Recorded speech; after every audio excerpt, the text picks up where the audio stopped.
नमस्कार, मी पंजाब 24 आणि 25च्या दरम्यान म्हणजे धाराशिव लातूर जिल्ह्याकडे, त्याच्यानंतर परभणी जिल्ह्याकडे, त्याच्यानंतर नांदेड जिल्ह्याकडे या भागाकडे एक पाऊस असणार आहे. बीड जिल्ह्याकडे थोडाफार असणार आहे. म्हणजे सर्वदूर जिल्ह्यात पडणार नाही, फक्त काही भागामधून पडून जाईल म्हणून हा अंदाज लक्षात घ्यायचा. म्हणजे सांगायचं झालं 26 जून पर्यंत असाच पाऊस राहणार आहे, विखुरलेल्या स्वरूपात राहणार आहे, सर्वदूर पडणार नाही म्हणून हे अंदाज लक्षात घ्यायचा.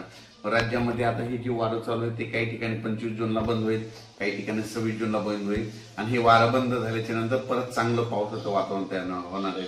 पण राज्यात मध्ये आता सर्वदूरचा एवढा पाऊस नाही. फक्त म्हणजे सांगायचं झालं तर कोकणात मध्ये सातारा जिल्हा, सांगली कडला काही भाग, त्याच्यानंतर पुणे,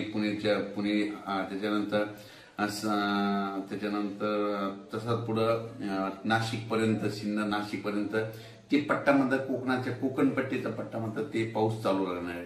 तिकडचा पाऊस काही कमी होणार नाही म्हणून हा अंदाज लक्षात येतं.